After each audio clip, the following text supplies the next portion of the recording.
Buen día, mi nombre es Arturo Alfonso Camacho González y soy estudiante de la licenciatura de Derecho con número de matrícula 24005564. Y en esta ocasión voy a exponer mi desarrollo del reto 5. ¿Qué reglas se rompen? Perteneciente al módulo de Derecho Internacional cuya asesora es la licenciada María Elena Santaella Verdejo. Para realizar este reto, se nos indicó ver una película, la cual escogí La lista de Schindler. La película trata sobre los tiempos de la Segunda Guerra Mundial, en donde Oskar Schindler, nuestro protagonista, perteneciente al partido nazi, salva de manera indirecta a más de 1.000 judíos durante el Holocausto, ya que los contrataba para trabajar en su fábrica, aunque después se enteró lo que hacía y decidió empeñarse en seguir haciéndolo de manera consciente. Esta película nos muestra de manera indirecta varios tratados y leyes que existían en ese tiempo y que o se rompieron o se empeñaron en mejorarse finalizando la guerra. El primero de ellos es el Tratado de Versalles de 1919.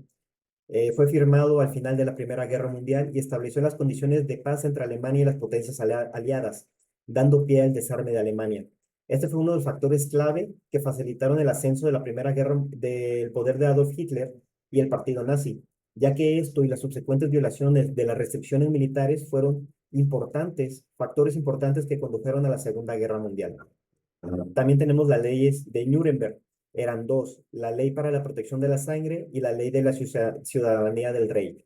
La primera prohibía el matrimonio entre judíos y alemanes no judíos, criminalizando las relaciones sexuales entre ellos. Y la segunda definía quién era ciudadano alemán y quién no, excluyendo explícitamente a los judíos y a otros considerados inferiores. Tenemos de manera indirecta, porque no se menciona, las convenciones de Ginebra. En ese entonces era la Convención de Ginebra de 1929. Las atrocidades cometidas contra los judíos, como las ejecuciones sumarias y los campos de concentración, violan claramente estas convenciones que establecen normas para el tratamiento humanitario de prisioneros de guerra y civiles durante conflictos armados. También tenemos la Convención de La Haya, que establece reglas sobre la resolución pacífica de controversias internacionales, y el Tratado de No Agresión entre Alemania y la Unión Soviética. Este tratado garantizaba que el gobierno soviético no interviniera militarmente ante la invasión alemana en Polonia. ¿Por qué en Polonia? Porque las ubicaciones de la película son el gueto de Podgorce de Cracovia, en Polonia, que fue un área cerrada donde los judíos eran obligados a vivir en condiciones deplorables antes de ser deportados a los campos de concentración. También se presenta el campo de concentración de Plaszow, donde los judíos eran sometidos a trabajos forzados, tortura y asesinato. Se menciona, pero no se muestra, el campo de concentración de Auschwitz, que fue el campo de concentración más grande que hubo en ese entonces y pues obviamente el más popular y el que ya todo el mundo conoce. Y Ujova Gorka, que era un área cercano al campo de concentración de Plaszow, y se utilizó para exhumar e incinerar los cuerpos de judíos previamente asesinados. Finaliza la película en Brunswick, Checoslovaquia, que es la ciudad natal de Oskar Schindler y que se encontraba su fábrica, donde salvó a los judíos al final de la película.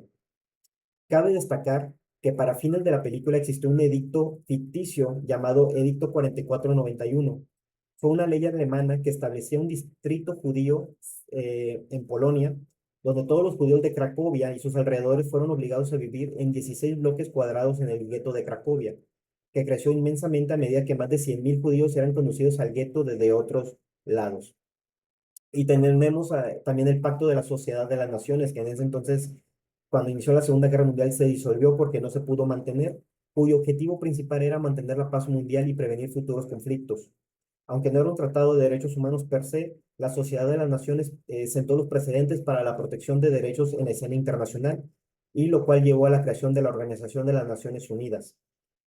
Y tenemos el Tribunal Militar Internacional de Nuremberg. Este tribunal fue fundamental para juzgar a los principales líderes nazis por crímenes de guerra y crímenes contra la humanidad. La película se sitúa en un contexto que anticipa la necesidad de juzgar estos crímenes a nivel internacional y fue creado por eso este tribunal. Como conclusión, la soberanía nacional es el principio que establece que un Estado tiene la autoridad y el poder supremo para gobernar su territorio, hacer cumplir sus leyes y tomar decisiones sin interferencia de otras naciones o entidades externas.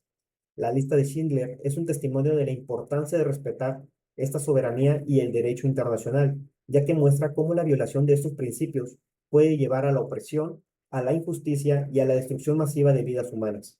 Las atrocidades cometidas por el régimen nazi durante la Segunda Guerra Mundial son un recordatorio de lo que puede suceder cuando un gobierno ignora las leyes internacionales y los derechos humanos. El respeto por estos principios es crucial para mantener la paz y la seguridad en el mundo.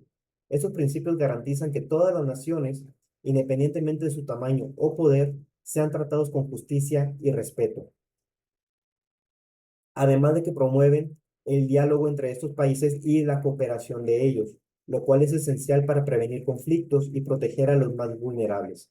La historia de Oskar Schindler subraya la necesidad de un marco legal internacional que proteja los derechos y la dignidad de todos los seres humanos.